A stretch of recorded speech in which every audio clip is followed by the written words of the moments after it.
पीछवा से चुरई लेखा लागत है, आगवा से टनाटन लियोन लागो। टनाटन लियोन? हाँ। ई टनाटन लियोन का होला हमर करेजा? ओ एगो टनाटन लियोन एगो हीरोइन है। अच्छा। हाँ। ओकर तू बहिन हौ का? नहीं ओहे समझिया। अच्छा। तो हई जब हम तारा सामानवा अगल में तो हाथ का देखा होता रुआ फोन के का बिल उठले बाड़ू? दिल उठाओ दिल। हाय करेजा हम तारा सामने आ गया हूँ, बिल नहीं उठाओ मेरा दिल दिल दिल उठाओ दिल दिल। हम फोन पहले रंगिया हमार पैसा उठाओ तारा फोन दे दे बड़े का मतलब हम फोन में पैसा डलवा दे। अरे तब फोनवा हम ही नु देले बनी जियो के सिम लगा के एमे 3 महीना फ्री बा, अब 3 दिन पहले ही मिले रहलू हो तो हमारे नु बा पैसावा। अरे हमर हम के फोन लगा के पैसा उठाता क्या तार बुझात नहीं के जैसे चिल्लात रह। ना बुझात नहीं क्यों तो तरह हम फोन पर बतियावे के सोचत तनी वैसे बतियाव तनी आखिर फोनवा तो तू ही कर रहलू हो तनी फोनवा देखैबू काहे खातिर? ना देख ली हमर बबुआ कैसन बा, नया नया फोन खरीदली तुम दिखावे खाली दिखावा। अरे हमर बाबू ओ हो अपना मम्मी की हम बढ़िया से रही हो ओ हो ओ आई लव यू। हमर बेटा हो तोहरो बेटा लगी। हां तो ये तो बहुत अच्छा से रखे नी। अच्छा से रख लो। हां गोद में खिलाई और कहीं ना। हां तो खिलावे थे गोदी में। हां ना तो बच्चा एडल्ट हो जाएगा। का हो जाएगा? एडल्ट वो का कहाला? मतलब एडल्ट मतलब 18 वर्ष के ऊपर और ये हाल ही में भी 1 महीना हुआ पैदा हुए तो इसको इतना जल्दी बड़ मत करना, अभी 18 साल लगेगा तब एडल्ट होगा। अच्छा वो 18 साल बड़ हो जाई? हाँ तुरंत ले बड़ हो जाई, मोबाइल है डिजिटल है तुरंत ले गच दे बड़ हो जाई। अच्छा मोबाइल या बड़ हो जाई? तब का कैसे हैसे बड़ हो जाई? ना ऐसे बड़ हो जाई। हैसे का बड़ होला? अच्छा ना का चलो भाग चल जा। भाग चल जा। हाँ भाग चल जा, भाग के बियाह को ले जाई। ना ना ना ना बियाह ना कर भागा ना जाला, तू पढ़ा लिखा नहीं कहवा ना। ना ना ना हम बिल्कुल ना पढ़ा लिखल हई, हम तो केहू के औरू के घर में नौकर हई, काम करीला। हाँ काहे तक कना फाटे तक का तू तो तेरा चिल्लाते बड़ा। चिल्लात नहीं की हम अनपढ़ हई, हम यही तरह बतियाइला। धीरे बोलल जाला। काहे तार माई सुन लिए का? केहू सुन ली तो जाके कह दी ना माई से। का कह दी माई से? तारा माई से कह दी माई से भले मैं ये भेज बड़ी। चलो ना भाग चल जा। चलो ना ना ना भागल ना जाला। काहे? खराब बात है। काहे ना भगबू? हम माई के क्यों देखे वाला नहीं के ना। तोरा माई के देखे वाला क्यों नहीं खे? क्यों नहीं के? आवा खाली हमरा के दिखा दे अपना माई के। तू का करबो देख के? खाली देख ले काहे खातिर? मन तार माई के। अच्छा माई के? हां तार माई ठीक बिया नु? ना हो ठीक नहीं के माई। का भेल तार माई के? वो अस्पताल में तबीयत खराब ना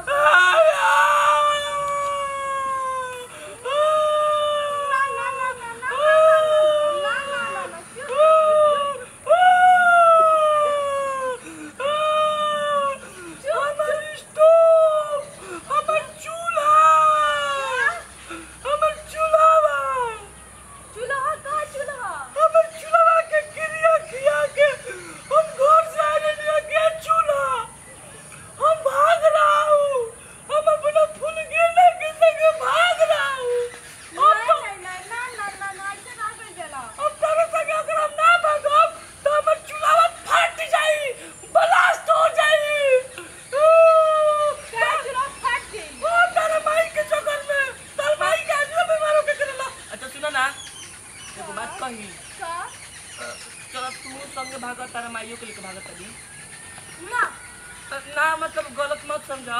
हमने के जाके बनारस भागल जाई, अब बनारस बीएचयू में इलाज कराओ जाई, उनका गट से खून निकलवा के हाथ से खून बदलवा देंगे, ठीक हो ना। ऐसे ऊपर इलाज चलता भाई ए ये हां तब ना भगबू ना भागल जाला। बहुत खराब बात है। तब हम जाते नहीं काम करे, लागत है कि हमसे प्यार ना करेलू।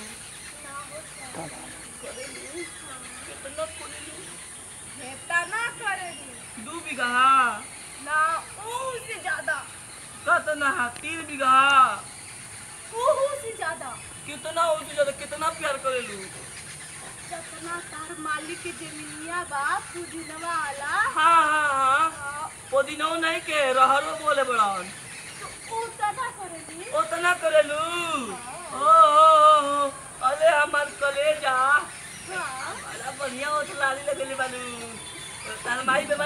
लाल ले घुमत लू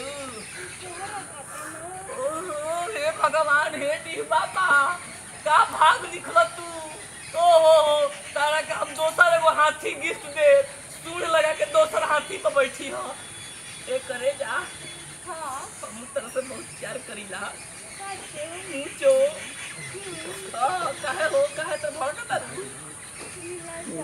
लाज लगता तारा लेखला जी पोकड़ा के भाई की होगा तो हमारे पूरा गांव के बाढ़ के बियाह हो जाई बोले ना तो माई के मार दिया ना हां मार के चला हॉस्पिटल लेके चल जा करे के भाई माई तारे को देखले नहीं के ना हमार परिचय करा दिया कि हम तहार होखे वाला भतार हैं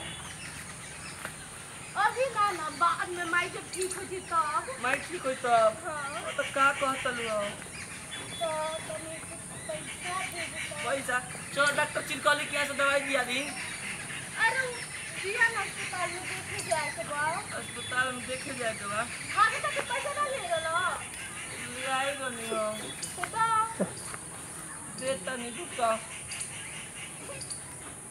अब सब पता टूट गई ए बाबा तार हाथी कैसी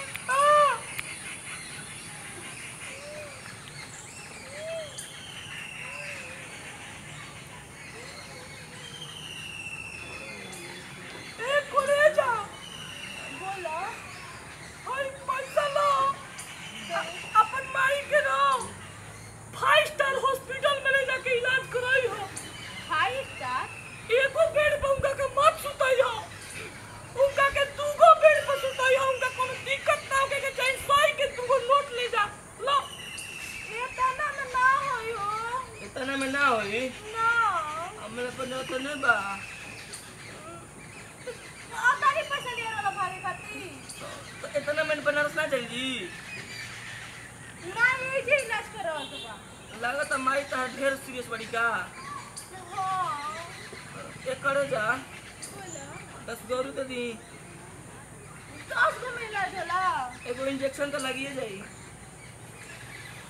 आ तो ना में ना लागेला कितना में लगेला मालूम नहीं के बतावा ना इंजेक्शन तो हाथाने में हो जाए अच्छा तो और चाहिए तो दवाई के चाहे बड़का शीशी के दवाई आवेला माल मिलल बिया कि माल ऐठनी मिलल बिया रे का डीह बाबा हमर डीह बेचवाइए देबो का तो देता दी हाय ला 10 रुपया हाय तार होठवा के लिया खाती हाय ला बलिया से बनारस खाती हां हाय ला हां कुछ खा पी ली हो आ ए फूल के ना हाय 500 रुपया ला अनार खरीद ली हो आ फूल के ना लेखा ता मोटा जा हाय पातर किरिया वाले खबारू ना तो कसम से हमार स्टोव के किरिया के तनी कियो ठीक नहीं खुला कर अगली हाली कसम खा के आई तो हमार कसम खा ना कि हमरा संगे भगबू बिल्कुल ना अब ना भगबू हमें पैसा दो ना ना ना